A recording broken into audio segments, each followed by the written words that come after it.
everyone. This is Dr. Garrett Smith, known as the nutrition detective around these here YouTube parts, and we have another live chat Q&A episode for you guys today. So should be fun. I have a couple things to start on before we really get moving into it, and also we give people time to kind of filter in. So if you have any questions today, you can post them in the live chat. What I do is if there's any super chats, those go first. And then I just go back to the top and I start and I work my way down. We have a, hold on.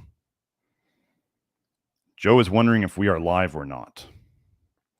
So, well, anyway, my thing, Joe says live and recording, and it says there's 8 eyes on it. So it seems to be live in some way. So, okay, I don't think we have too big of a technical problem there.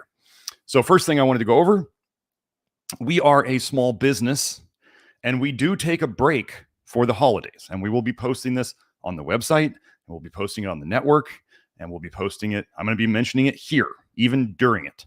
We close over the holidays. So that means supplement shipments are not going out.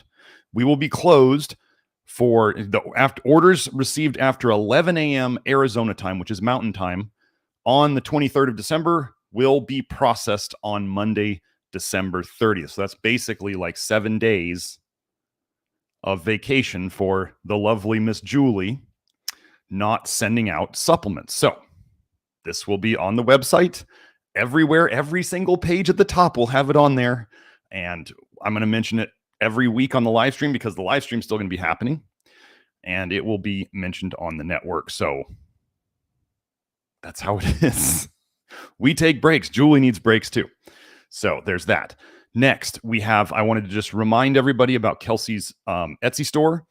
She is processing refunds from that, both the refunds that are within the 100-day refund window, and if you are over the 100-day refund window, Kelsey will be getting in touch with you to figure out how she can send you the refund, because we are going to make sure nobody lost their money on this. And Kelsey's just going through it as she is able. So yeah, there's no need to contact her. She's going through all of them. Okay. So then we have one more. We have a super chat from last time to go over. And actually I saw this one last time and I'm kind of, in a certain way, I didn't mean to miss it, Zachariah. Thank you for that super chat. But I'm kind of glad I had a little time before we started to search a bit for this. So he asks, how does B12 antidote gastric emptying? Now, first of all, I didn't know that B12 antidoted that specific condition. And if it does, well, it's all going to make sense in a second. And this is where people there's reasons for things happening in the body. And B12, as I've been over before, is an antidote for hydrogen sulfide. I'm going to aim my camera down a little bit. Is an antidote for hydrogen sulfide toxicity. This is in the literature. Any kind of B12. The cobalamin molecule binds to the hydrogen sulfide and makes it less toxic. You don't ever want to use cyanocobalamin because then you're just taking cyanide. I mean, that's just dumb. Of course, that's what modern medicine uses, right? They want to give you poisons. But anyway, how does it antidote it? Well, I would say, so what did I do first? If B12 antidotes hydrogen sulfide and B12 antidotes gastric emptying, is there a connection between hydrogen sulfide and gastric emptying? Well, Joe, we're going to be sharing this now. So here we are. Quick little search, hydrogen sulfide gastric emptying. Let me just double check. Yeah, we're on. Okay. So let's look here. Gastric emptying. Now see, gastric emptying, I'm guessing that this term means that the stomach is emptying too quickly as opposed to like gastroparesis. Gastroparesis is a paralysis of the stomach, so it's not moving. That's definitely gastric problems with gastroparesis, paralysis of the stomach muscles, is bile in the stomach. Bile will paralyze things in a high enough concentration. So if you have bile acid reflux, which is really what gastric GERD is, I have a whole episode on this. If you have that, you have bile in your stomach. It's paralyzing your stomach on a daily basis. Every time you release bile, it's going back up into your stomach. It's paralyzing your stomach. So if gastric emptying is the stomach's moving too fast, if it's contracting too hard and pushing things out too quickly, well, here we go. What does hydrogen sulfide in the stomach do? Evidence that endogenous, this means made from within the body, hydrogen sulfide exerts an excitatory effect on gastric motility in mice. It makes things move faster in the stomach. Here, let me open up this tab and go here. So, yeah, it's involved in gastric accommodation. So now we've established a connection between hydrogen sulfide and gastric motility. Let me find what they quoted there. Let me get that link for Joe.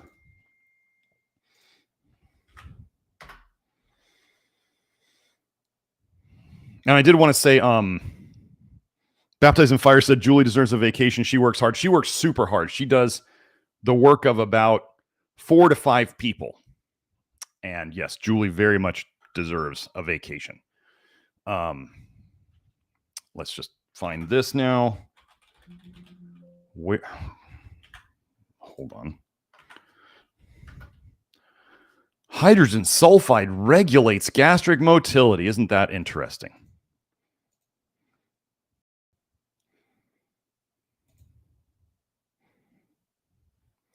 Hydrogen sulfide modulates duodenal motility. So that's down in the intestine. So we have hydrogen sulfide affecting gastric motility. Okay. So we know that B12 antidotes hydrogen sulfide activity, hydrogen sulfide toxicity. Oh, Jackie said it was a great show yesterday with Beth. Yeah, for those of you who don't know, I was on Beth Martin's podcast yesterday, King Hero's Journey.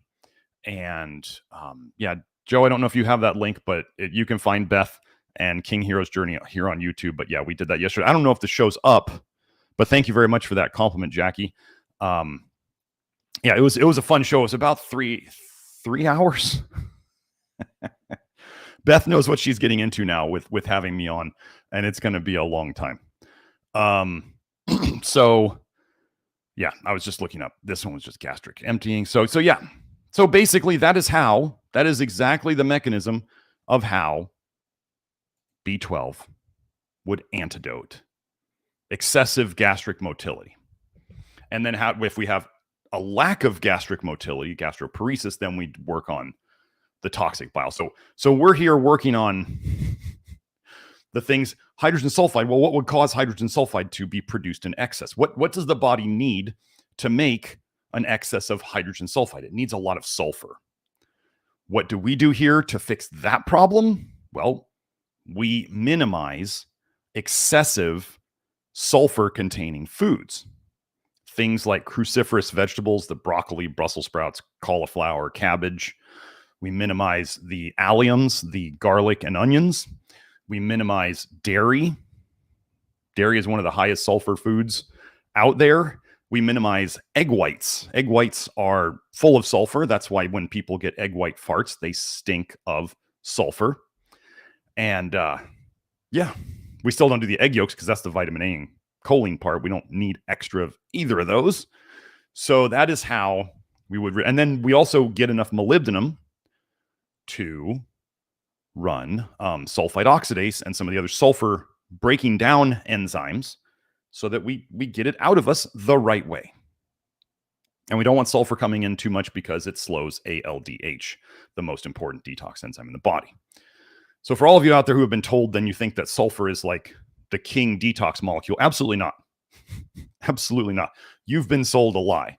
Sulfur is generally pretty toxic on its own. We don't need it. There's a reason why in the Bible, you know, it's talked about the devil and hell are spoken of as fire and brimstone, and it stinks of sulfur. Yeah, it's not a good thing. Okay, Joe just put the Beth Martin's show link on there. It's actually Marten, Joe, but no big deal.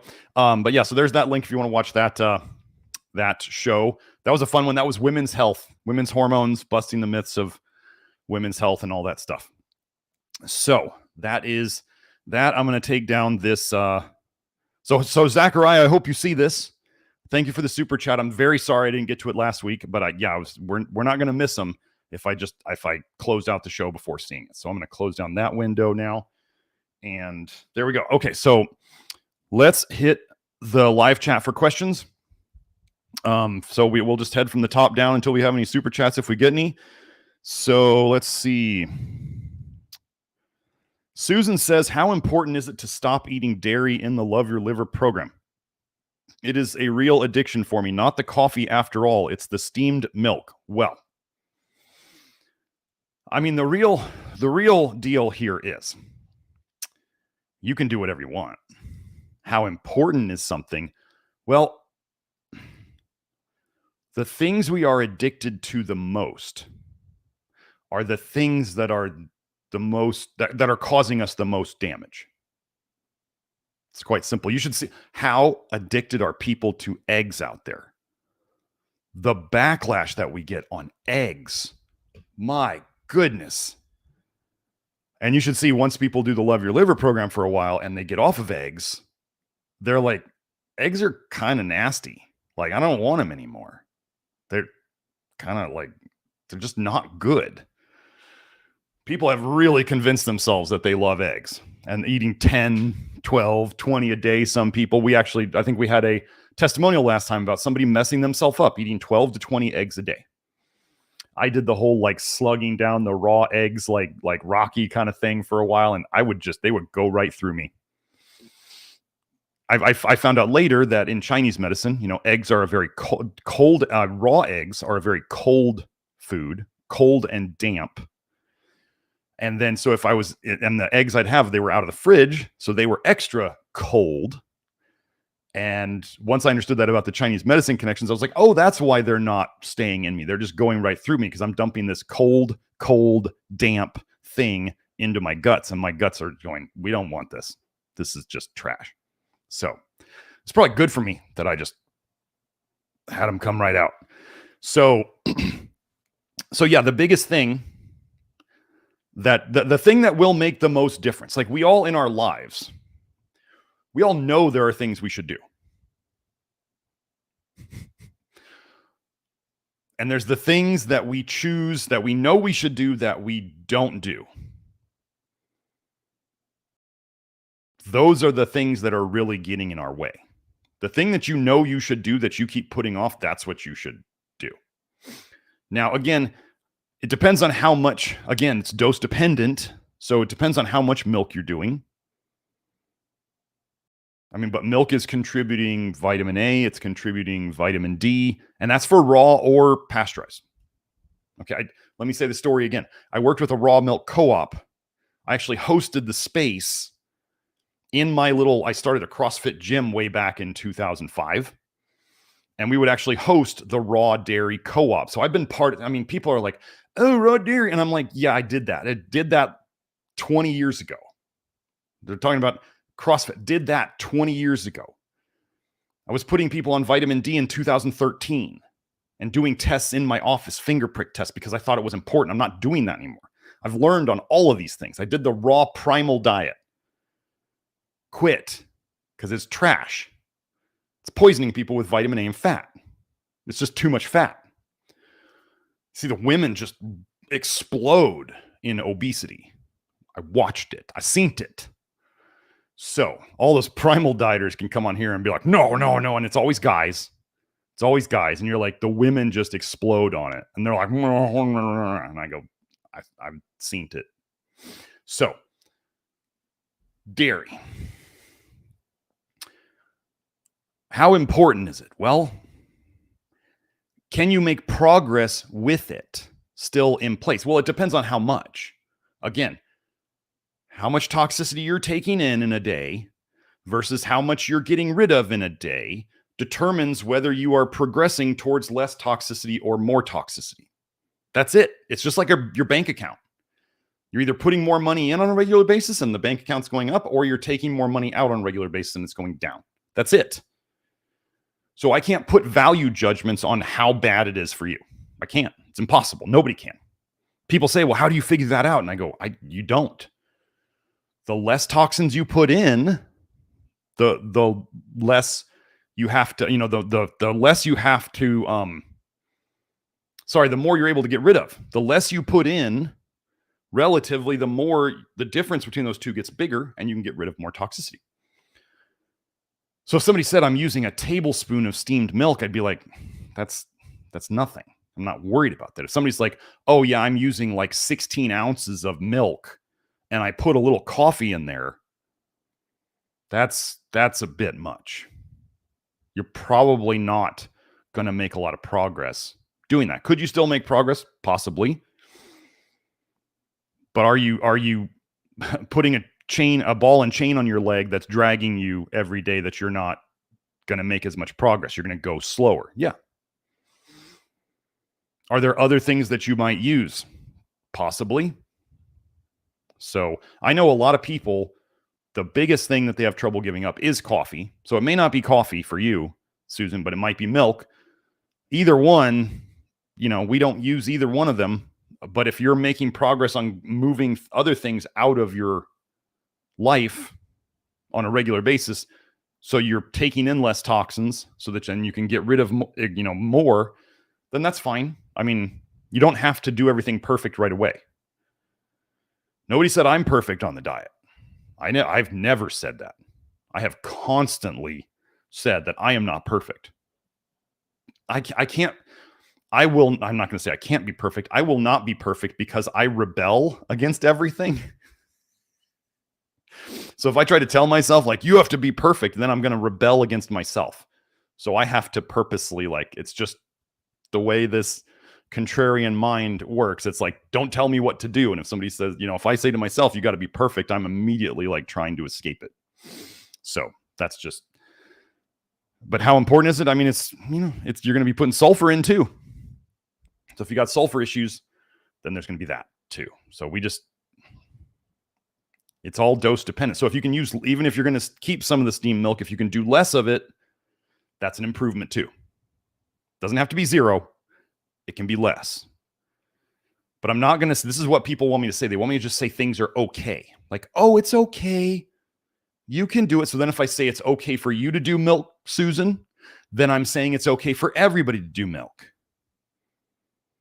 Do you see where this turns into a slippery slope and a very ugly ending where people are going, but Dr. Smith said I could do this. I'm not going to give carte blanche to anybody to do these things because I'm in charge of helping too many people to be misinterpreted.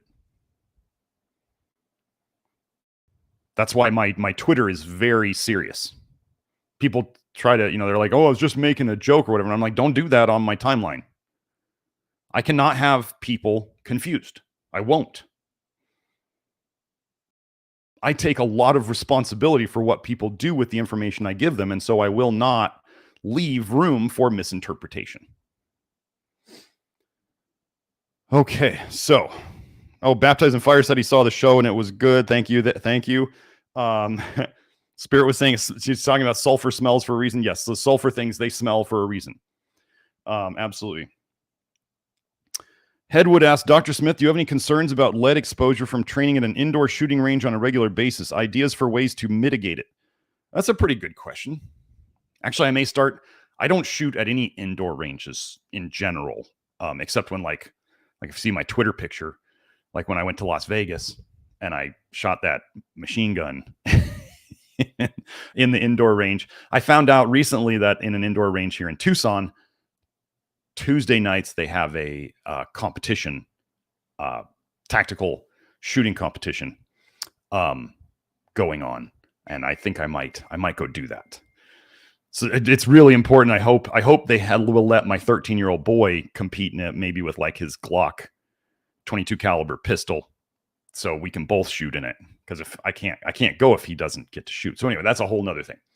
Any concerns about lead exposure? The biggest thing I haven't seen on hair tests. I have not seen a lot of evidence of shooting causing higher toxic metals to show up specifically. What I have seen is that people who reload their own bullets, their toxic metals are off the charts, just off the charts. I lost a client once because I told him, I was like, do you do like reloading bullets? I knew he shot a lot. And he's like, oh yeah. I was like, you're going to need to stop that if you don't want these to be so high. And this is probably causing you health issues. And he was just, he didn't say anything about it. I think he was just thinking about it. And then he finally said, I don't want to stop reloading bullets, so I'm not going to see this guy anymore. It's like, that's his choice.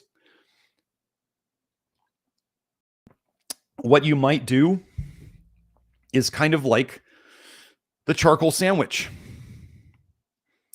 You could take some charcoal before you go shoot, so it's in there. So anything that gets into your bloodstream and your guts during that time is going to get absorbed.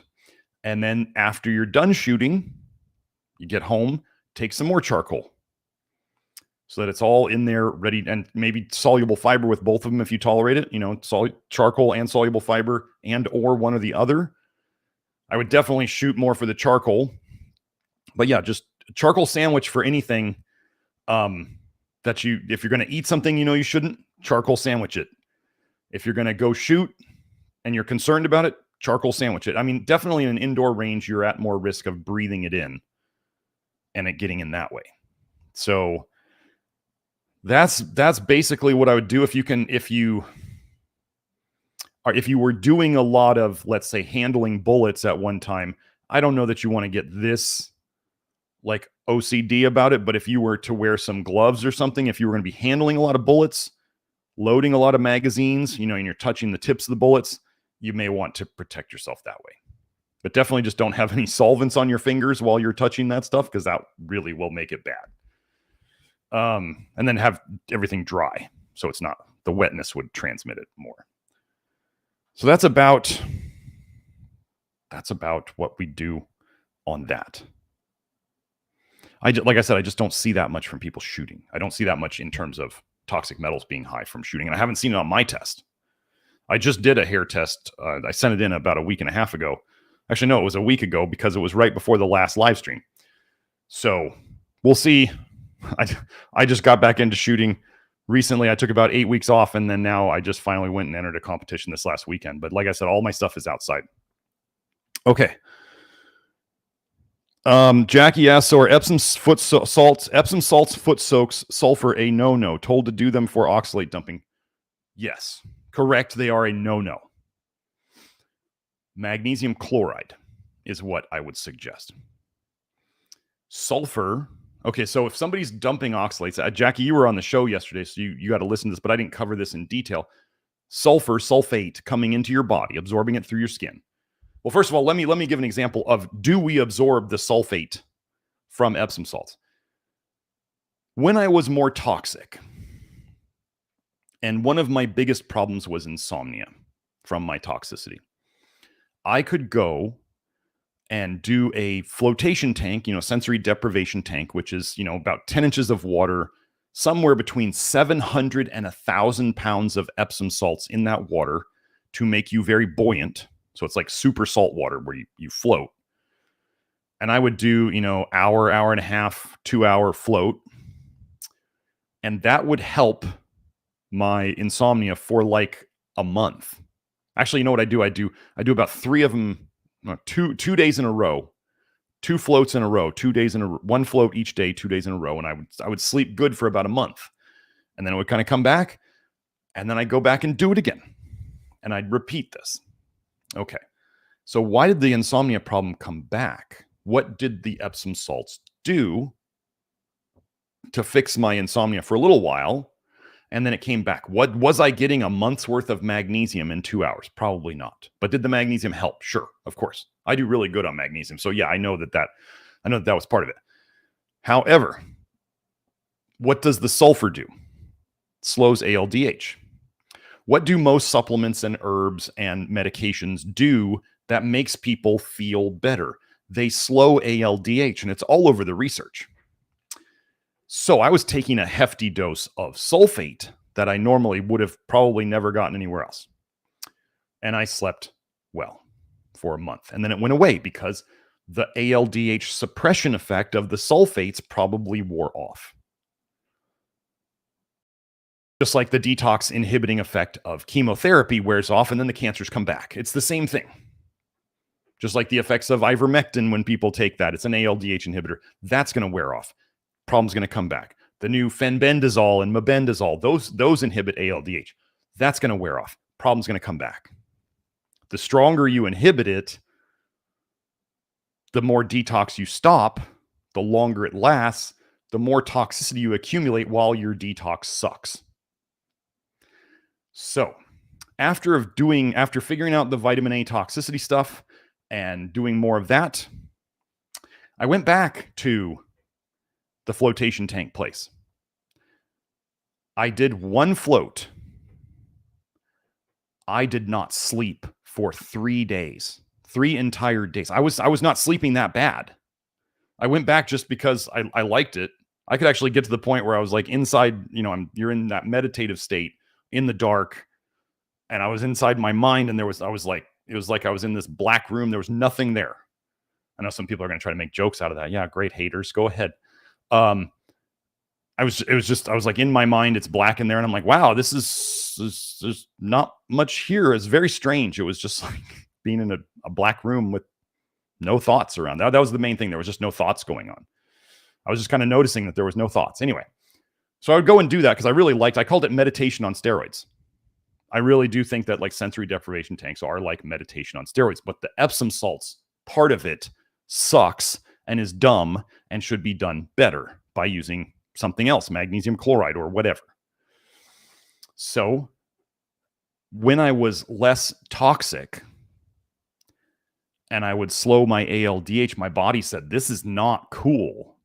You're going to build up a bunch of aldehydes all of a sudden, and your body didn't like it. So I don't do flotation tanks anymore because of how they affect me now. Back when I was more toxic, I felt amazing on them. But if you remember yesterday, I was talking about oxalates. Oxalates go through the ALDH pathway too. So if somebody was oxalate dumping, if that's what it actually is, I think it's bile dumping. I don't think it's oxalate dumping. I don't think there's any difference between the two. What people call oxalate dumping is bile dumping. It's all coming from the same spot. So, and people may disagree with me on that. That's fine. I see oxalate groups just flailing around trying to figure out the solutions to their problem, and they don't realize that ALDH is their problem, and so is vitamin A. So is calcium, which is another vitamin A related problem. So oxalates go through ALDH. If you go and you float or you do Epsom salt soaks and you inhibit ALDH and you're toxic, you may feel better. This is what we see all the time. This is like duration paradox, classic stuff. And as we get people better, they usually start, if they really are paying attention, they start noticing after a while they don't like Epsom salts. They don't want Epsom salts anymore. And it's crazy that that's the easiest magnesium to get at drugstores. That's the only one they sell. You can't buy magnesium chloride at drugstores. You can only buy Epsom salts. Why would they only sell us the most crappy one that is toxic? It's weird. It's almost like they want us to be toxic and slow our detox. So it's the ALDH slowing the magnesium. Could the magnesium help with oxalate issues? Yes, because the biggest problem with oxalate is it binds to calcium and then it forms crystals. And it starts to turn you into a little bit of a calcium oxalate statue. Okay, so the magnesium could help with that part. The sulfur messes up another part. So what do we do? What do I use? I use magnesium chloride. I just so happen to choose to get mine from bulkreefsupply.com, as in buy in bulk, and then as in coral reef and supply, bulkreefsupply.com. They have pharma mag chloride for the cheapest price that I can find anywhere. If you choose to use it, it says it is made from pharmaceutical grade magnesium chloride. It's technically intended for aquarium use, like coral reefs that people have in their own houses. Whether you choose to use that or not, is up to you. That's where I get mine from. So, okay. Oh, wait. So while we're on the note, Elijah added, thank you for the super chat, Elijah. I'll get back to you, Austin.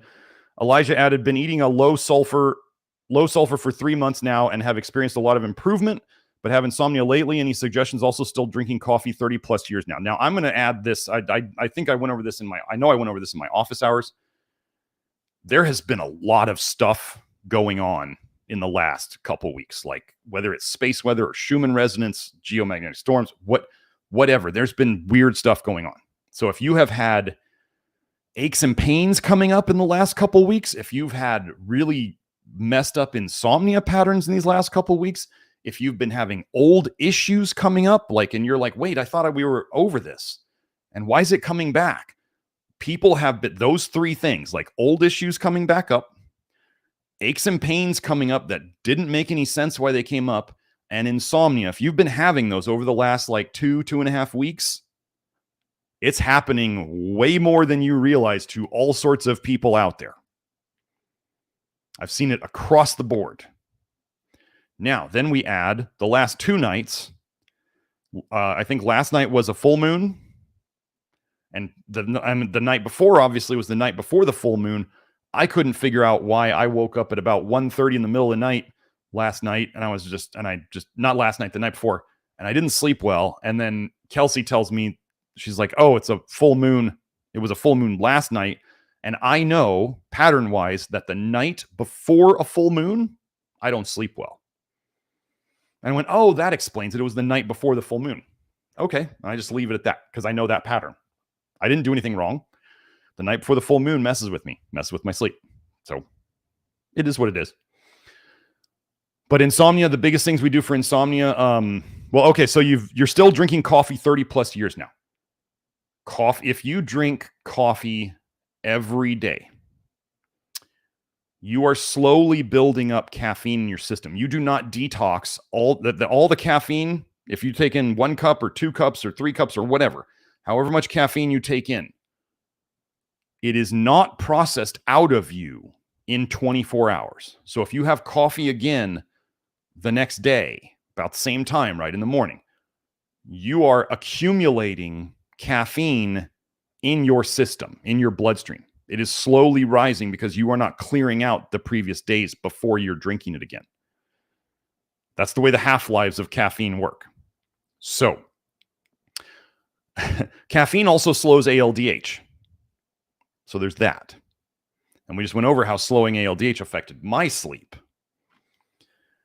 So, and caffeine, generally, the way you want to think of caffeine is, well, if you have sleep, I'll put it this way. If you have sleep problems and you're still drinking caffeine, I'm not surprised. If you have TMJ problems or clenching or grinding your teeth at night and you drink caffeine, I'm not surprised. The way to think of caffeine is liquid anxiety.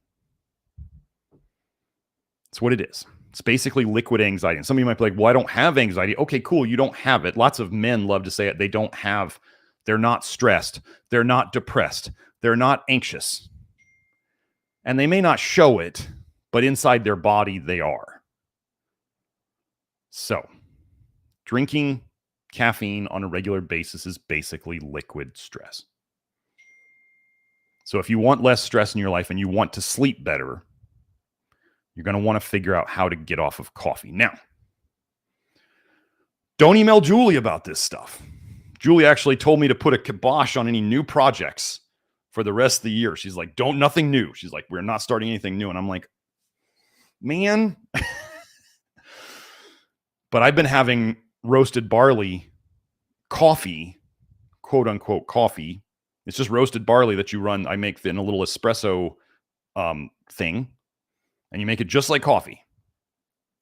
Worldwide Botanicals is the stuff I'm getting. It's on Amazon. Whatever. It's a pound a bag.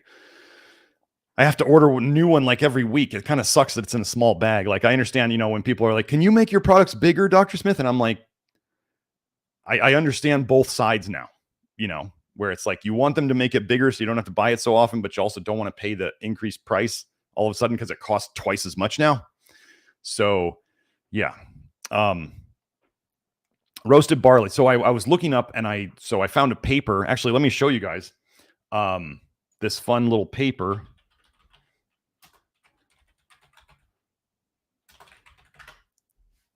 I'm going to have to share my...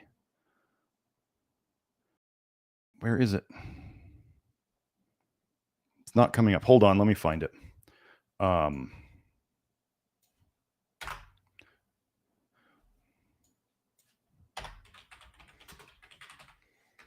Because I'm thinking I might make my own like coffee replacement.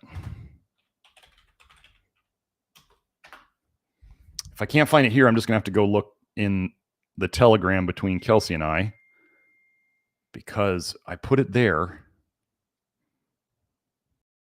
Okay, I'm going to look there.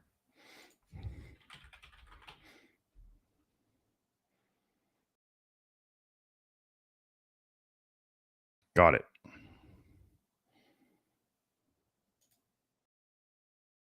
Okay.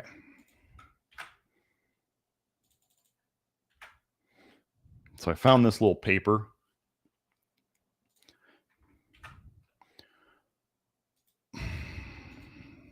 I can do this. I can copy and paste. I can do it. I know I can. I am a human, yes.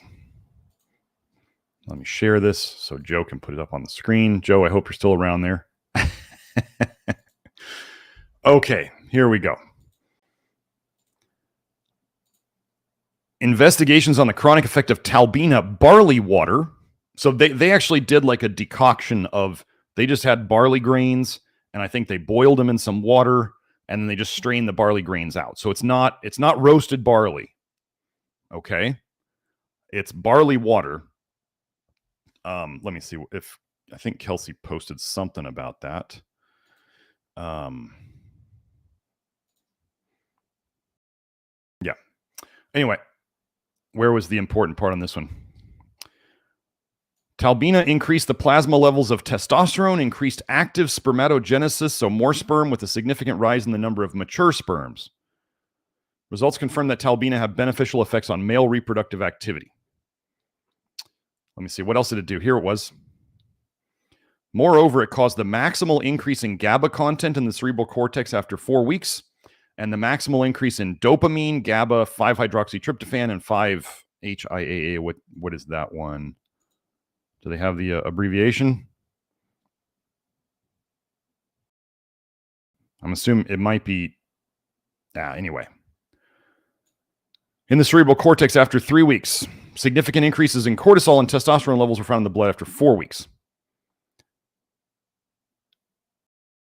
Tubules of testes showed an increased active spermatogenesis with a significant rise in the number of mature sperms. So, I thought this was interesting. I've been enjoying my roasted barley, I'll put it that way. So I thought, okay, roasted barley by itself makes a very nice... let me get the link. Joe hasn't asked me for the link yet. Here we go. There's that. And then let me get this and I'll put it in here. So then I thought, oh wait, that's Joe. That's too many. It's too many letters. The link is too many letters to put in the chat. You only get 200 letters. So anyway, if you guys want to look it up, here's the title. And you can just search for that. I just searched for, I think, barley water, or maybe barley water testosterone, or barley testosterone PubMed. I think that's the search I did to originally find it, was barley testosterone PubMed. So anyway, I was thinking, like, I know sorghum improves DHT, dihydrotestosterone. And I was like, I wonder if they have roasted sorghum out there that I could get some roasted barley, roasted sorghum, mix them together, figure that out. And yeah, so that's a little idea I had. Kind of something that's good for you that actually helps in a good way. And you're probably getting some soluble fiber in the barley, in the roasted barley water or the barley water. Kelsey wanted to try doing the decoction, doing the barley water and just water and barley, and then just drinking that. So she hasn't let me know how that goes yet. I don't know if she's done it. So anyway, that's that. But I replaced coffee with roasted barley coffee after somebody in the program, Tyler Kumakura, told me about orzo, cafe d'orzo, which is basically barley coffee in Italy.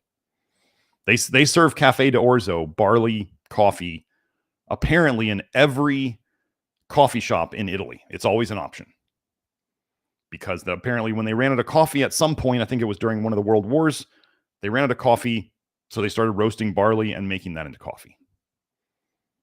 So it is a much better, much healthier option. Okay, so let's keep moving on. But yeah, caffeine is going to mess up your sleep. And then if you have other things that mess up your sleep, it's just going to be worse. So the coffee thing, the biggest things that I've found that help with getting off of coffee is getting your flush niacin straight. Niacin will help with any addictions that you have. It will help you reduce them. And as you get less toxic, you'll be able to get off them better. And then the secret supplement I've been working on will also help people get off their addictions. I'm going to do my blood tests, my final blood tests on it tomorrow. And that'll be exciting. So I'll do that on one of the episodes when I have everything ready and I want to go over it. So, okay. Austin did a super chat. Yes. Is it normal to get sick more often when initially starting the program? I've been on Love Your Liver for about 3 months and I've already been sick twice. Not typical for me. I don't feel like I'm pushing much. Okay. This is a very important thing to know. First of all, I would say you may be pushing things too hard, which is super common for newbies. Like the biggest thing newbies are going to do is they're going to push it too hard because they're going to be like, well, they feel fine for a little while. I'm doing this. I feel better. And then why am I getting sick? Why am I getting sick? Well, getting sick is detox. Okay. So too much. Yeah. You got to remember your body is going to put resources into detox. Once you stop putting in so much toxicity and your body is not having to use its resources to store that toxicity or to process that toxicity that it's not keeping up with anyway, that's why it's storing it. Once you stop putting them in, your body then starts working on pulling out the toxins from storage and processing them. Well, if you have toxins in your body fat, for example, where do they have to go to get to your liver to be excreted or even to the kidneys? They have to go into your bloodstream. When do we get symptoms the most from toxicity? When it's in our bloodstream. So if you are detoxing, yes, you can see that. If you are pushing too hard, if you are dumping too much bile, because let's say you're doing too much soluble fiber, or you're taking too much of the minerals and you're not getting along with them, you're pushing lactoferrin too hard, you're pushing flush niacin too hard. These things can happen. If I would say if you're getting sick often right now and you're doing flush niacin, I'd cut your dose. If it were me, I'd cut my dose in half. If you're doing lactoferrin, I'd cut my dose in half. Both of those things. If you're feeling like you're getting sick a lot. Absolutely. If you get sick, cut those in half immediately. So that's just kind of the basics. It's not that you're getting worse. The other thing that I have to remind people of, there's two types of people at different ends of the spectrum that don't get sick. There are the people who are totally clean and healthy.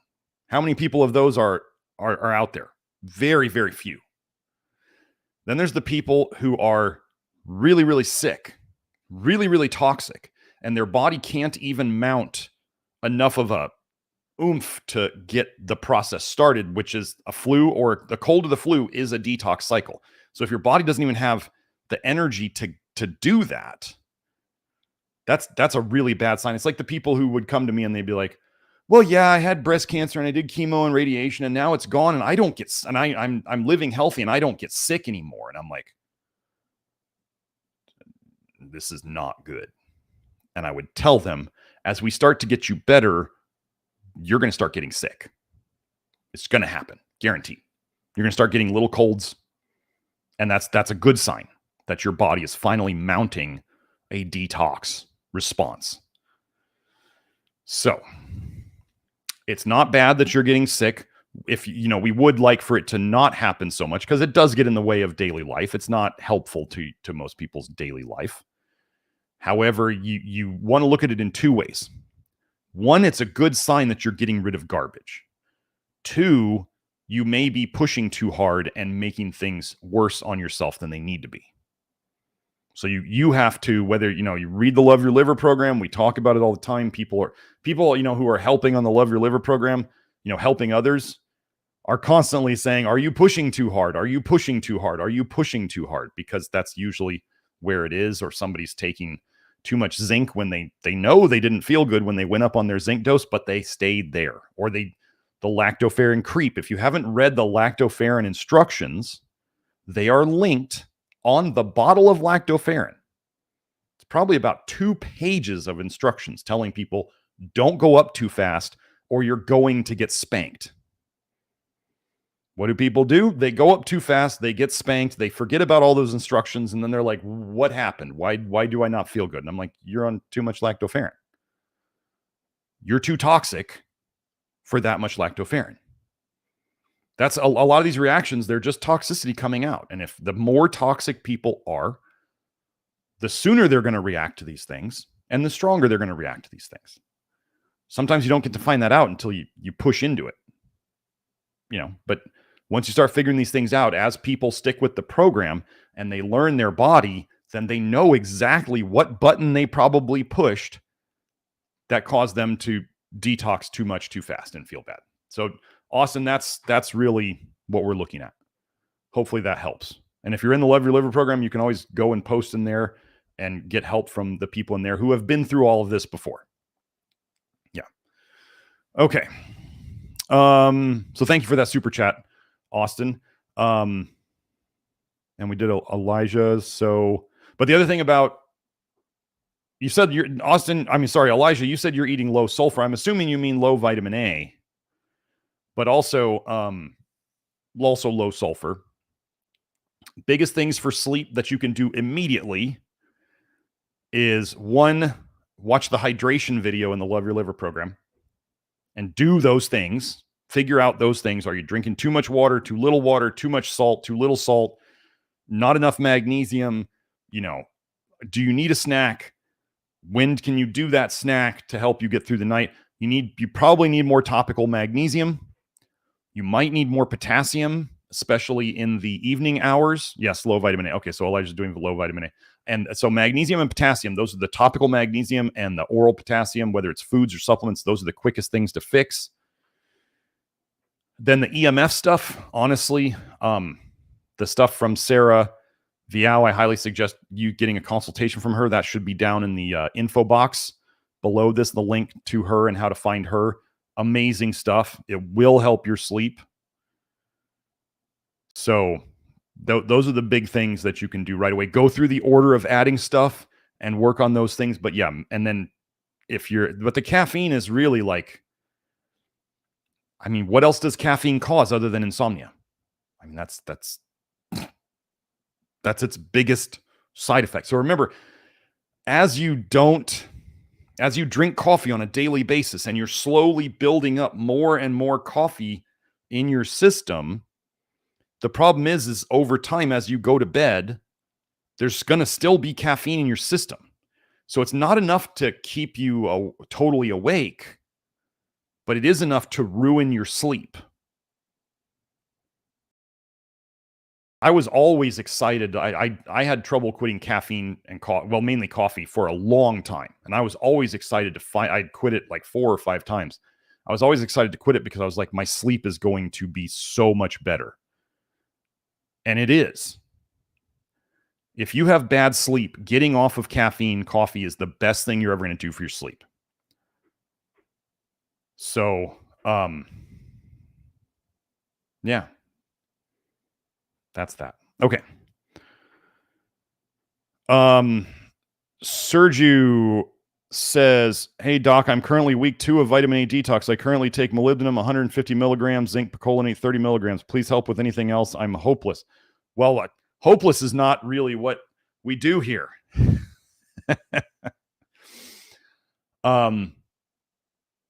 I would look into, I don't know where you are, Sergio, but or I don't know if it's pronounced Sergio, but it's not an O at the end, it's a U. You might look into some selenomethionine.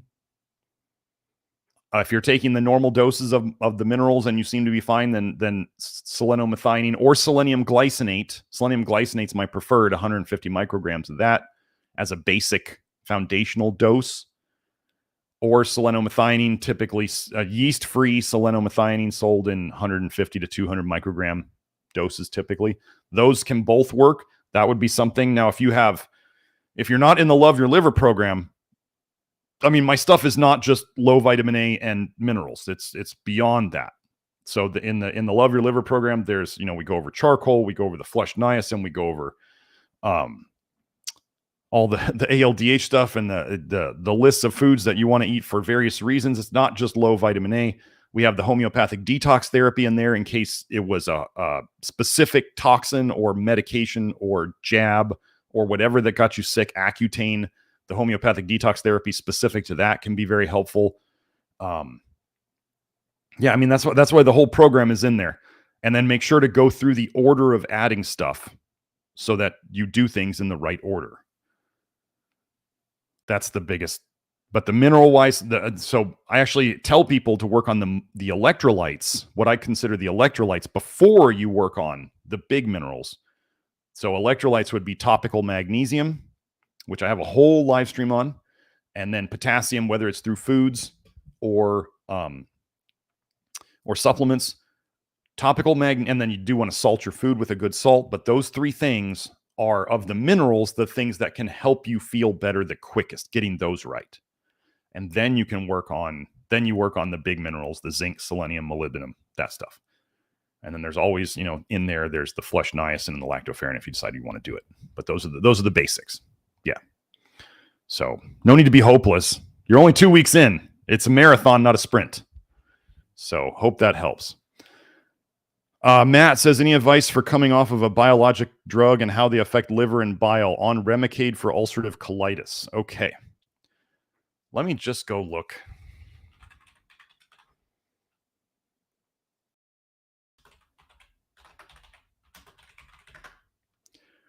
Well, the general, oh man.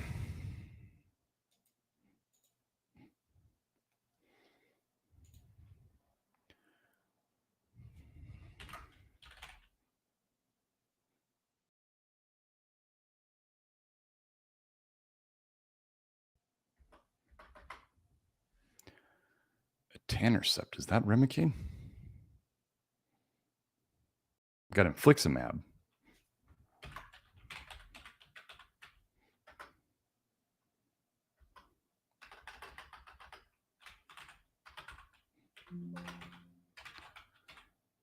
Okay, that's a separate drug. Okay.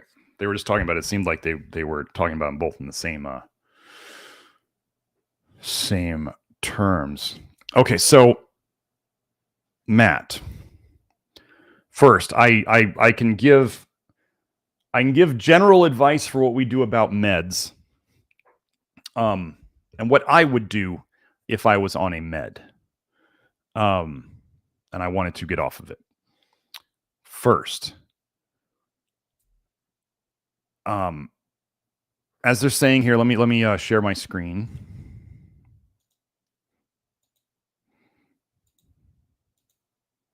Okay, so we are here on the Liver Talks website. Infliximab, which is Remicade. Monoclonal antibody to human tumor necrosis factor alpha, which has potent anti-inflammatory activity and is used in the therapy of severe inflammatory bowel disease and rheumatoid arthritis. The next line in the first paragraph, infliximab has been linked to many instances of idiosyncratic acute liver injury and is a well-known cause of reactivation of hepatitis B. A virus. So you take a poison med and it reactivates the virus. No, never a virus in the first place. I have a whole hepatitis episode. You guys should watch that one. Hepatitis is toxicity, especially arsenic toxicity. So, what is most likely the Remicade doing in the first place? Well, it can cause acute liver injury. That means it's just hurting your liver and your bile ducts, and you are leaking bile back into your bloodstream. That's basically it. So this is what I was looking at before. This is what they were talking about at Tannercept. I'm just looking through it. So they only mentioned bile once in this entire paper. But acute liver injury means it's cholestasis, it's cholestatic, and it's leading to bile in the blood. Let me see if I can find anything else on bile and if they even bother studying it.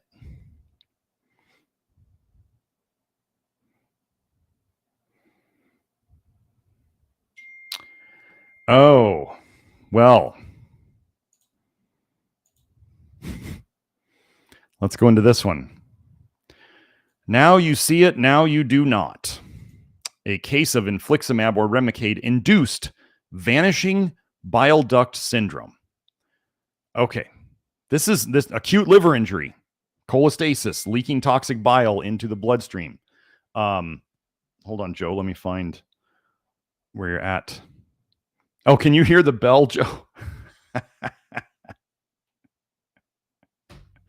I didn't know that you could hear it. I had somebody, I was on a show the other day, and there was a guy using a blower right outside the window here, and I could hardly hear what the host was saying.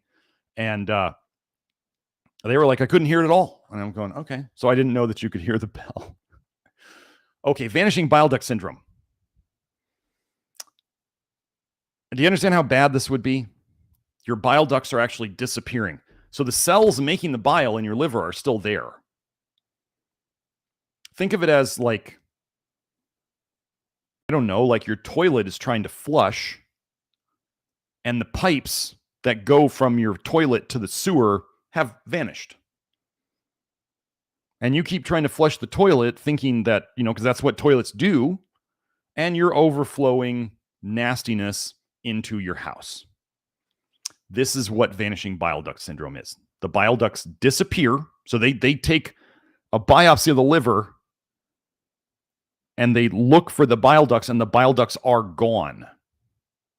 So those liver cells making bile are just making it, and it is doing what's called intrahepatic cholestasis. It is leaking directly into your bloodstream. So if somebody was doing Remicade, well, first of all, when they're talking about rheumatoid conditions, when they're talking about IBS or ulcerative colitis or these inflammatory bowel diseases, what are they trying to fix? Like, what is causing it?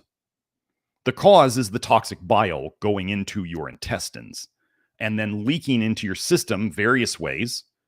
We've been over this, whether it's through the liver cells or the little bile ducts in the liver. That would be vanishing bile duct syndrome, or those ducts getting eaten through, or the liver cells getting eaten through. That's intrahepatic cholestasis straight into the bloodstream. That means that bile doesn't go into your gut. So it doesn't cause inflammation down in your gut because it's already back in your bloodstream, causing you other symptoms. Then there would be, rheumatism. All these chronic diseases are bile leaking back into the bloodstream. So what are antibodies? So it says it's a monoclonal antibody. What do you really want to think of antibodies as? Antitoxins. I give Kelsey total credit for using this terminology. So you think of them as antitoxins. They are proteins, binding proteins made by your body to bind to toxins. So they're giving you a monoclonal antibody that binds to toxins. So they're actually admitting, by using antibodies. I could show you all the research where they say antibodies bind to toxins. Like, that's what they do. So then when you think of when they're like, oh, you make antibodies to all these diseases, those diseases are all toxicity. That's what they are. You make different antibodies for different toxins. And there will be probably a most common toxin in it, and that's the antibody that they look for. So, what would the drug most likely do? And why would it tend to cause acute liver injury or vanishing bile duct syndrome? I don't think it's necessarily vanishing, because you guys have heard of like where people have really bad back problems and their spine fuses together on its own. It's trying to protect you. It's doing the best it can with all that calcium around and all the problems, and it'll fuse your own vertebra together. Well, what could your liver cells do? They could fuse together too. So the medication is slowing the bile dumping to your intestines. So it's giving your intestines a break from all that toxic bile, and they can heal because the thing that irritates them is gone. Where is that bile going instead? Probably back into your bloodstream. And then that's why there's so many symptoms. And it's for whatever reason, it's directly attacking the liver. So how do we get off of this? How would I get off of it? Because again, we don't tell people to get off their medications. That's not what we do.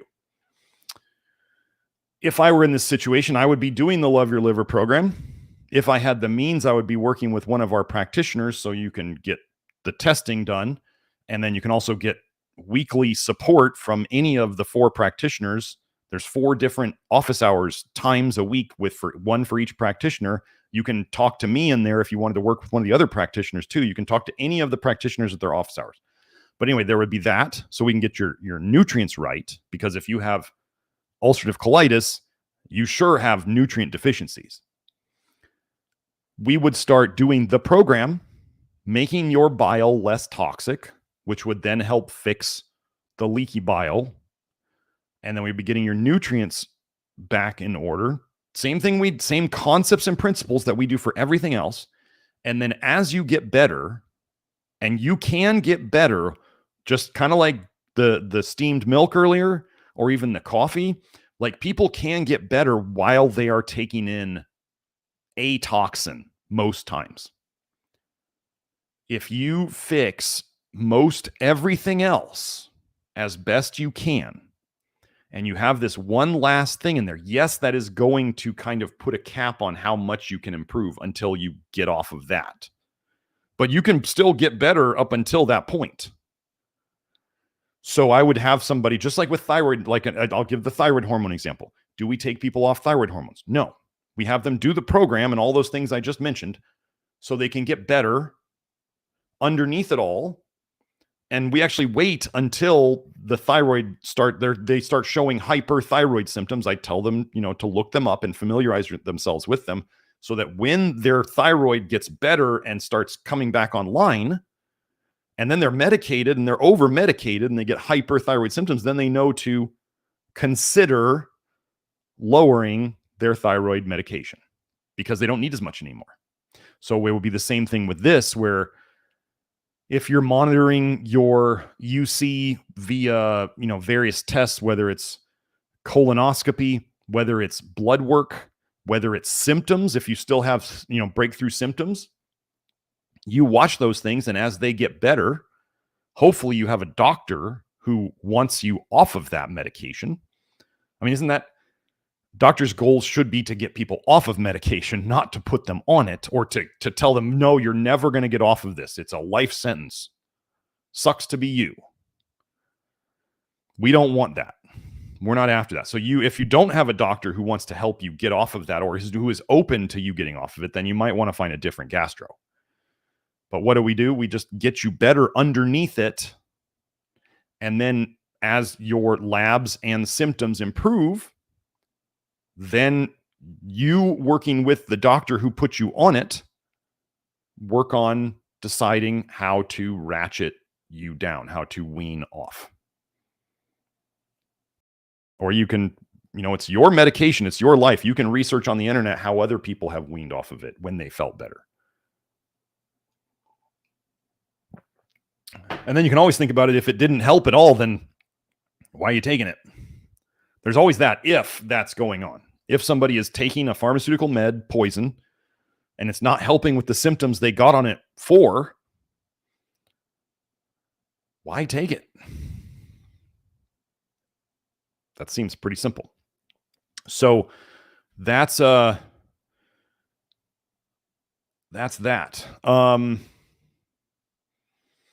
Okay.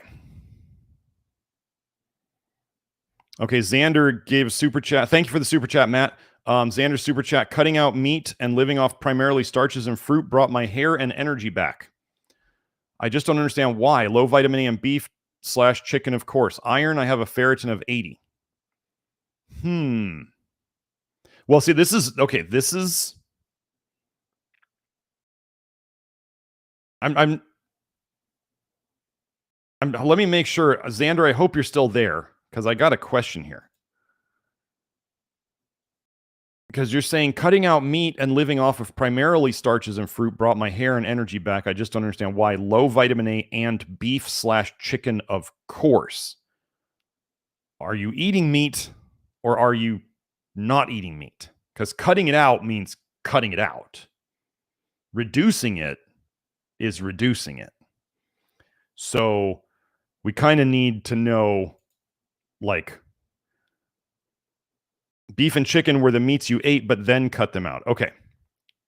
So ferritin of 80. Well, this is a very important concept.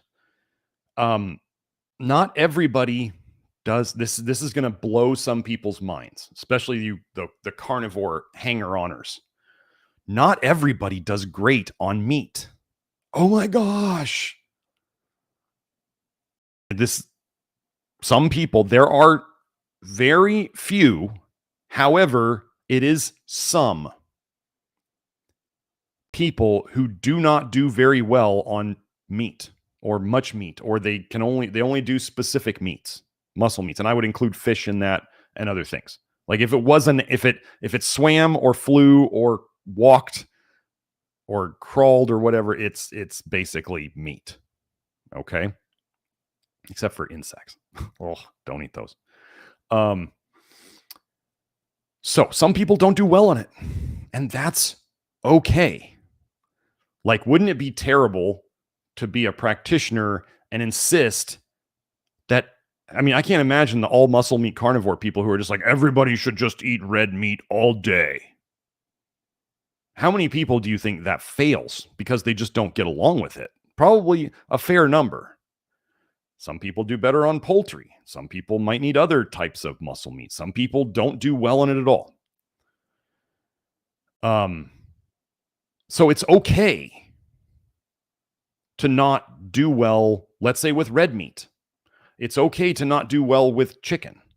It's okay to, if you're doing well with starches and fruit and a low vitamin A setup, I'm all for it. This is the question. You don't understand why. I can't say why either. With your ferritin is just a little higher than I'd like. I'd like it between 30 to 70. But that's an 80 is like nothing at all. Like in terms of, that's barely out of range. That does not a concern is what I mean. It's not an excessive ferritin concern. So are we ever going to know what it was? No, there's somebody on Twitter, V, who I think it's Hit the Books. He doesn't do well on red meat. And it's the only time his ferritin in his life was ever in the range that I want it was when he was a vegan. And he's just noticing, he's just like, I don't feel very good on red meat, so I'm not going to eat it. And I'm like, go, like, do it. People, if you don't eat enough red meat, then if you don't eat red meat, you're going to have to watch your zinc. You're going to have to watch your total protein intake. And you may need to watch the B12, but again, if you're not taking in much sulfur, you may not have to watch your B12 at all. There is sulfur in all meat. That is true. You don't get to avoid sulfur by eating meat. It's just we take out all the extra bad sources, worthless sources of sulfur. So, yeah, the reason why we may never know. It doesn't, this is the key thing. It doesn't matter as long as you found what works for you, as long as you can maintain a good weight on that, go for it. You don't have to explain to anybody why your body does better on a certain diet. That's it. So, okay. So I hope that helps. But yeah, just do what works for you. This is the thing that people are confused about the most about my approach is I don't have a specific approach that each person, I don't do protocols. Protocols are for people who want to leave their brain on the counter and just not have to think. We don't do that here. We think a lot, and we allow people to adjust things to make them work for their physiology. And we may never know why. I do get to the point where some people be like, but I feel good when I eat low vitamin or high vitamin A foods. And I'm like, okay, that'll end. You're just wrong on that. And that's going to end badly. And you'll come back if you're smart. You'll figure it out. Like crackheads would be like, I feel good on crack. Well, okay, everybody knows that that's bad for you, bro. I feel great when I drink alcohol. Okay. It must be good for you and not everybody else. Like there's certain things that we need to know are just toxic, and people who say they feel good on them are just being delusional or dumb or in denial or whatever. I mean, functional alcoholics would be like, yeah, I like alcohol. Like if I don't have alcohol, I have a bad day. Well, that doesn't mean it's good for you.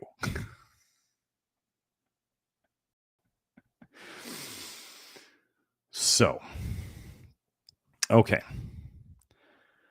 Susan, thank you for another super chat. Susan says, suppressing ALDH for years. If I stop coffee, vitamin C, dairy, will I be in trouble? Detox going well, but getting fatter for no reason. Okay.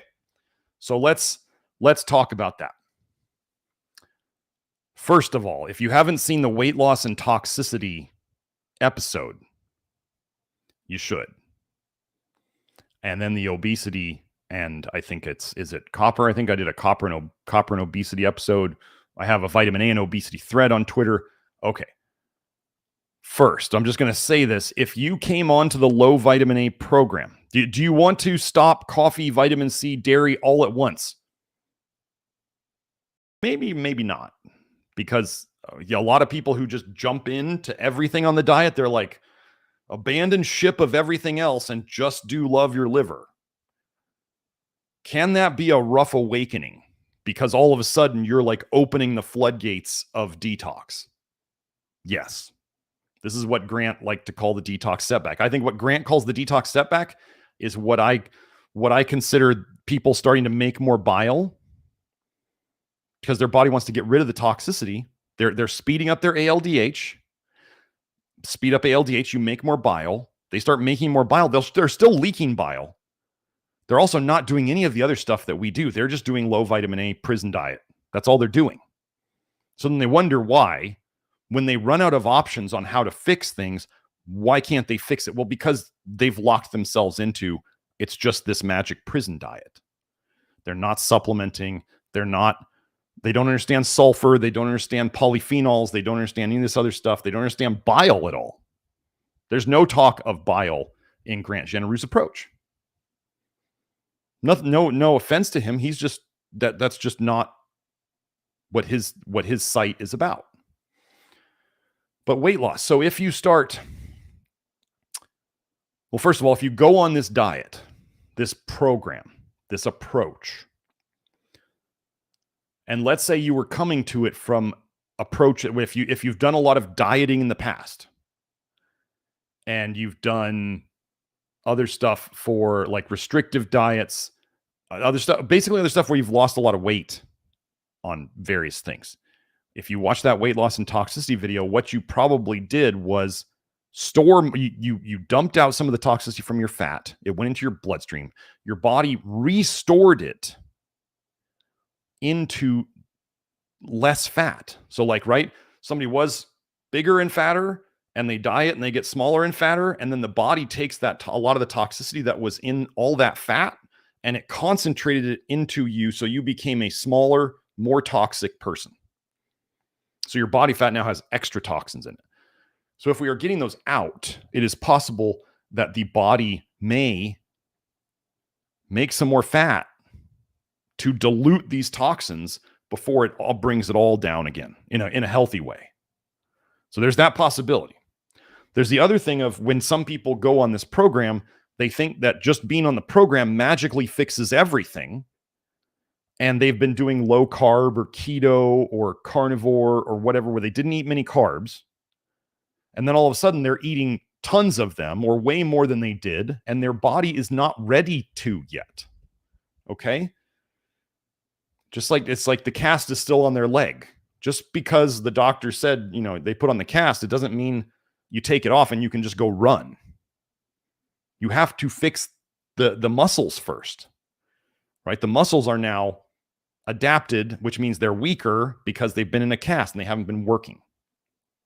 So it's really important that people don't just like it. I've had this before with diabetics. They're like, wait, I started eating oats and barley and bananas and my blood sugar is like spiking. And I'm like, you're not ready yet. They're like, but I came from a low carb approach. Yeah, that's why. If somebody was like, I used to do triathlons and I go in the gym and I can't lift very much weight. You're not adapted. You got to give it some time to get strong again. Okay. These same principles go everywhere. So it'd be a couple of things. So Susan, I would be thinking, well, I can answer this one quick. Evan, niacinamide is toxic. Don't take it ever. We don't use it at all. It's a recycled product. It's weight. You don't want it. Your body has to use tons of energy to bring it back into the process. Don't use it at all. I would rather people don't do any niacin than do niacinamide. So there you go. That's an easy one. Thanks for the super chat, Evan. So back to this. Yeah, Susan, those are the things I would look at. Those things. Look at your history. Do you have a big history of dieting and like kind of yo-yo stuff? This is probably the redistribution of the toxins. The good news is you're able to make toxin storage, and it's going to be less concentrated in there. The bad news is it means you're toxic, but that's why we're all here, right? And if you've been inhibiting ALDH for a long time and you start taking out ALDH inhibitors, you're going to start making more bile. Okay, you're saying my getting fatter coincides with using mag lotion 6 pumps daily. Well, I have not heard of that ever. So the thing we just go. So again, if that's for you, do less. That's it. We may never know the reason. Then again, sometimes, I'm not saying this is you, Susan, but sometimes I have women come and they're like, I'm getting so much fatter, and it's like 5 pounds. And I'm like, and they're not big to begin with. And I'm like, they're freaking out over 5 pounds. And I'm like, I can't jump on board with freaking out at this level. So I'm not saying that's you, Susan. I'm just saying it's a common thing. Some women are like 2 or 3 pounds and they're like, oh my God, I'm gaining weight. And you're like, if I eat potatoes, the next day I weigh 3 pounds more. Clockwork. Takes a couple days to go away. Like, am I going to freak out over 3 pounds? No, I'm not going to freak out over 3 pounds because I know it goes away. It's just something I ate. So anyway, if 6 pumps of magnesium lotion doesn't work for you, or it seems to be causing you an issue, then go down to what does work. Doc, it hurts when I do this. Well, then don't do that. Doesn't matter. That goes true for anything, even if it's our stuff.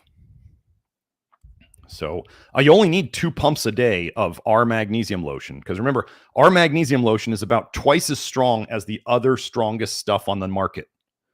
Twice as much magnesium in our stuff compared to other stuff on the market. Okay. 2 pumps a day will cover your needs.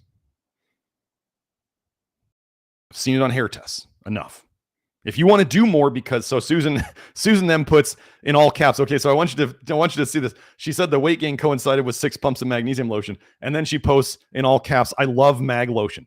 Okay, it is great stuff. I'm not going to deny it. Like we're selling a lot of it. I got another order going in, so we're not going to run out of it this time. It's amazing. I hope I can get it to more people because it is great stuff. So, will be good. Don't be naughty in the chat, okay? So yeah, so that's basically good. You may not want to stop it all at once. Like, so Susan, back to your original question. If you stop it all at once, the adaptation could be a little rougher.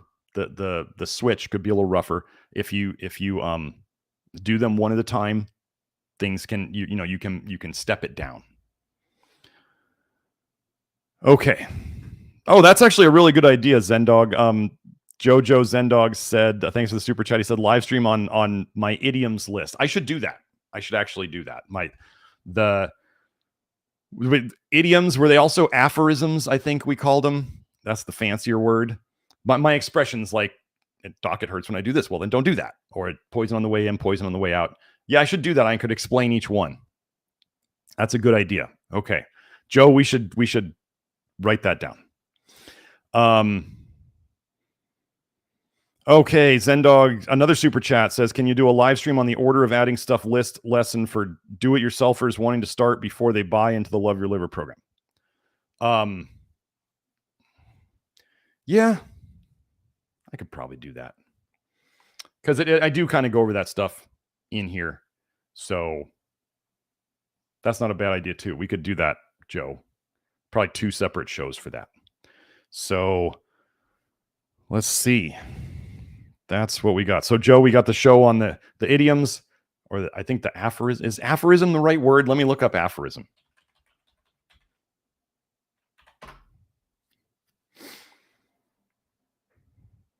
A comprehensive maxim or principle expressed in a few words, a sharply defined sentence relating to abstract truth rather than to practical matters. Well, I think a tersely phrased statement of a truth or opinion, an adage.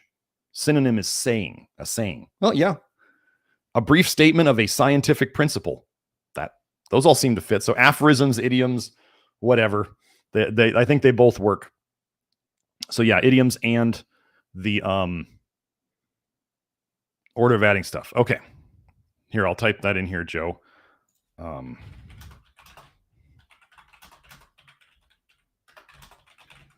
Okay, well, okay. We're gonna be done on super chats because I have to make sure Joe can get to where he needs to go. Let me just make sure. I got to go through and like everybody's super chats. So let's see.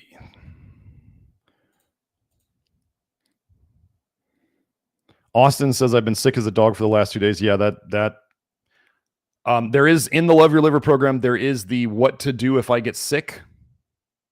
Small little mini course of extra stuff that just making sure you know about that.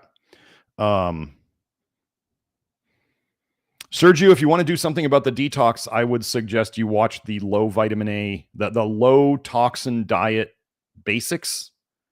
It's back maybe, I don't know, 20 episodes. That's a place to start, and then just watch more of the live streams, because as some people have said, you can get almost all of my information for free through the live streams if you just watch them enough. So if you don't want to pay, I love it when people call me a grifter, and it's like I give away almost all of it for free on the live streams. You just got to put in the work. It's like, convenience, speed. You want those, you pay. If you don't, you can mine them out of the live streams. So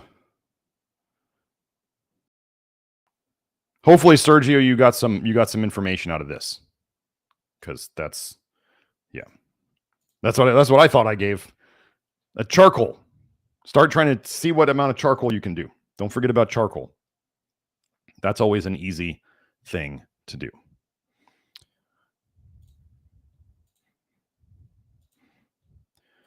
Wait, okay. JDS. Did we get...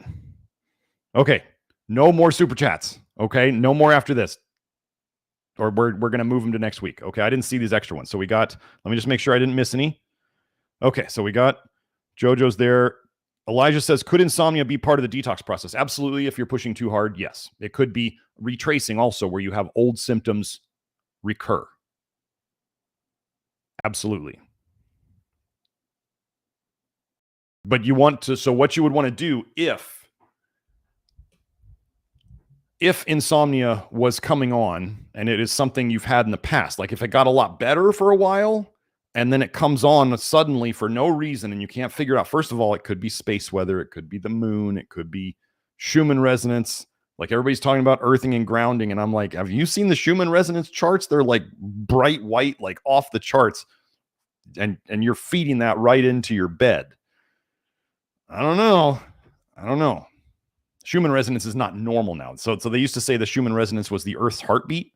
And it was supposed to be at what, 7.83 hertz. And then you see these charts at like 100, 120, 150. The Schumann resonance is going, to use a term, ape shit, because we're in a solar maximum. And the Schumann resonance is based on how the sun interacts with the Earth. Yeah, it's pretty bonkers. So that's going to, I think poor sleep is people sleeping more poorly than usual, especially in this like recent last 2.5 weeks or whatever. I think it's just hitting everybody. Some people may be sleeping better than others, but most people are noticing they're not sleeping as well. So you always have to, could it just be stuff going on? Could it be pushing detox too hard? Sure. Could it be retracing where you're going through old symptoms that you had before? Sure. I don't have time to go through how to determine each one of those, but the thing that you can work on, you can't change the sun and the earth and the space weather and all that stuff. You can't change it. EMF stuff, you can remediate with the stuff that, the info, the Sarah Viao stuff down there. You can remediate that, and that can help with sleep. That would always help your sleep to be better than it was. You want to make sure you're not doing things, eating things, drinking things. Like drinking too much water before you sleep is a way to wake up and pee 2-3 times a night for sure. And then retracing is usually just if it comes on for no good reason and you figure out after a while, you're like, this isn't space weather. This isn't any of that stuff. And then if it matches up your old symptoms, like the patterns match your old symptoms really well, and you've been doing better up until then it's more likely that is retracing, and that's just going to come and go on its own. The body it does it until it's gone. And it's usually, my estimate would be it lasts about 1/10 as long. The retracing lasts about 1/10 as long as you had it initially. 1/10. That's the estimate. It's not an exact number. Okay. So JDS, I see a super chat. I don't see a question, so I'll look for, there it is. Okay. CEW asks causes of why socks smell of ammonia post-exercise. Well, you're not processing your ammonia well, so it's coming out through your feet. If you are too acidic, you tend to make more ammonia and you can smell it. So if you were doing things like, let me tell a fun little story here about ammonia smell.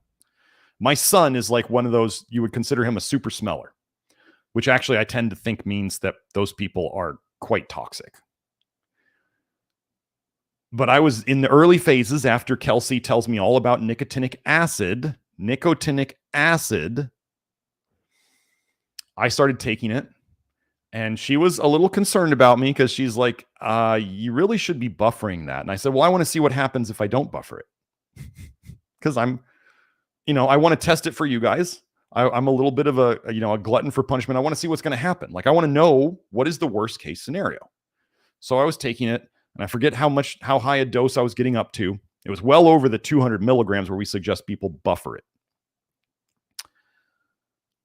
And my son is like, we're guys, we were peeing outside, and my son's like, Dad, your pee really stinks.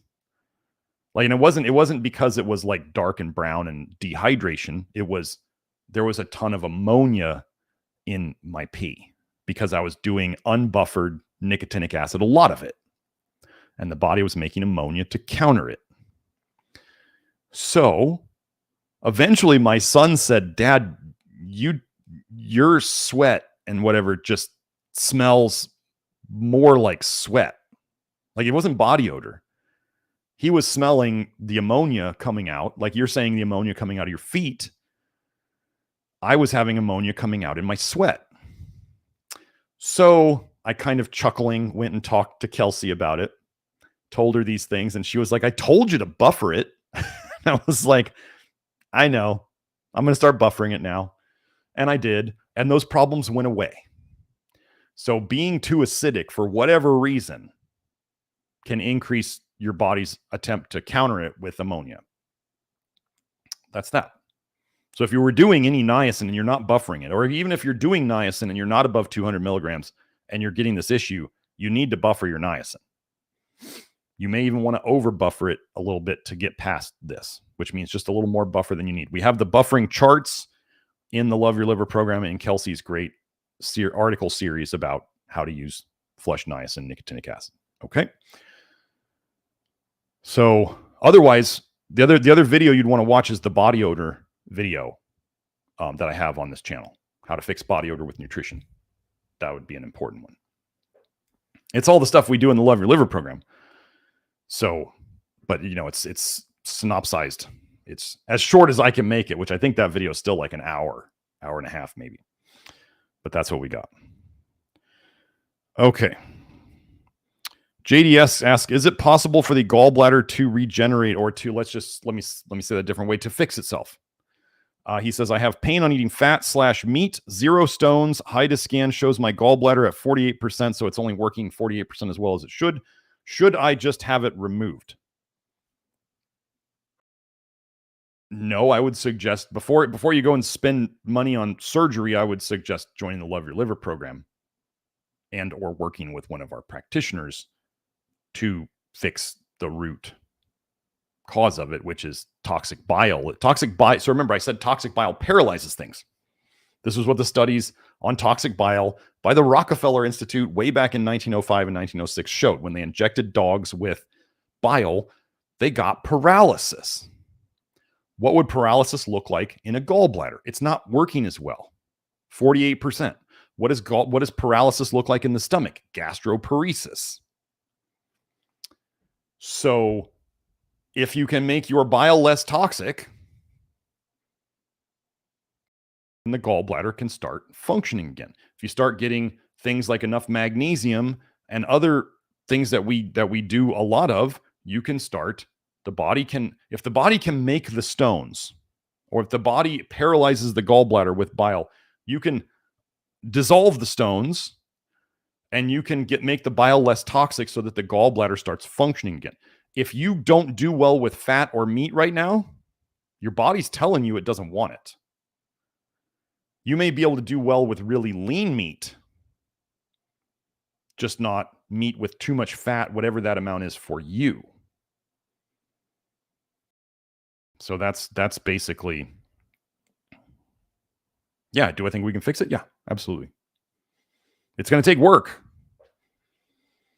JDS says, thanks. Your work has helped me a lot. You are welcome. So I do think we can do this. If it's already helping you, then keep going. If you have any access to, one thing you could do, don't use electric blankets for warmth. Like the EMF on those things is gigantic. They basically create warmth by high resistance through the wires, and then you're putting this wire that coils back and forth over it. Don't do electric blankets. But JDS, if you can do some form of warmth over your liver and gallbladder, hot water bottle, or those rice packs that you can put in the microwave. That's the only thing I would use a microwave for, is those rice packs, because you don't eat the rice. But you could heat up the rice pack, put it over your liver. You could get some sort of red light or near infrared light and put that over your liver. To liver and gallbladder, things that are paralyzed generally like warmth. Your digestive system loves warmth. Every alternative system, like Ayurveda or Chinese medicine, they all talk about the digestive system as being hot or warm. You want warmth in your digestive system. So you could do that with, like I said, red light or near infrared light, or just a hot water bottle, or, something like those rice packs that you can heat up and just get heat on there. And then really don't eat much fat. That would be helpful. And then get your magnesium and other stuff like that. So hopefully that helps. I'm just going to throw this out there. Maria Watkins, you love DMSO. It has helped you with fitness injuries. Can you explain how it interferes with detox? Thank you for how you serve us. You are welcome. I would check out the Garlic is Toxic live stream. I talk about sulfur compounds in there, and I talk about DMSO. Yeah. Okay.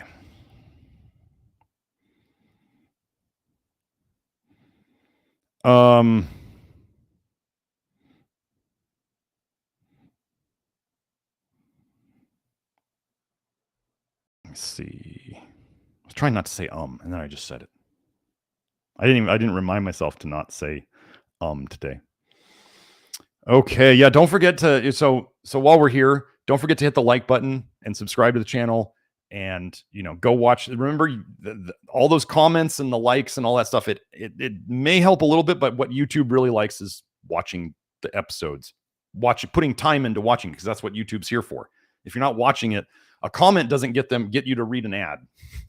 That's what they want. So watching the episodes gives you a chance to see ads, which is what YouTube wants, because that's how they make money. So watching things is how you help to promote this, not necessarily. The comments and the likes and all that stuff are great, and the subscriptions, of course, the subscriptions, so you can, when we announce things, so you can see them. But yeah. Okay. Let's see. I think we're at 11:54. I think we're going to wrap it up. Got through the questions. I'll figure out a topic for next week. Hopefully next week will be a little calmer in my life. We'll do the idioms, I think, next week. Yeah, that's it. We'll do the idioms next week, and then we'll do the order of adding stuff maybe the week after that. And then I'll do another live chat. So, okay. Again, so for you guys to find my stuff, if you don't already know, nutritiondetective.com is where you can find our supplements. So there's the normal store, and then there's the VIP store, the normal shop, and the VIP store, which is for people who are members of the Love Your Liver program, where they get their discount. We have, unique supplements like our zinc picolinate. Instead of having other crappy fillers, we've got like organic brown rice flour and organic extra virgin olive oil as the things that the companies needed, the manufacturers needed to put in there to make their machines run right. Anyway, we do a lot of great supplements that nobody else is doing. Joe posted the reminder. We will be closed. The office will be closed, which means we are not shipping out supplements or test kits or anything after 11 a.m. Arizona time on the 23rd. And they'll start to be processed on Monday, December 30th. I'm sure Julie's not going to be looking forward to that day. A week's worth of orders. You guys can still order. The stuff just won't be shipping out.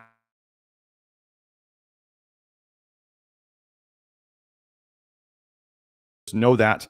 What else do we have? The testing and consultation. If you guys want to work with any of our practitioners, Hope or Kelsey or Nathan or me, and you get access to all of us in the office hours for 6 months.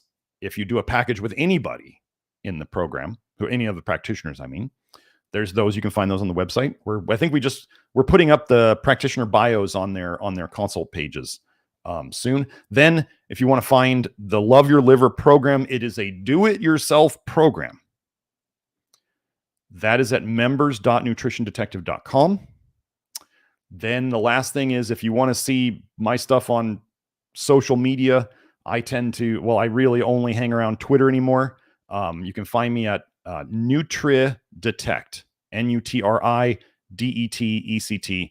And I haven't been very active the last couple of days. I don't know why. I just didn't feel like posting. So I didn't much. So anyway, but I'll be back on there. Okay. Hope you all enjoyed it. I'm off to do the Inner Circle now, which is a little private Q&A I do inside the network.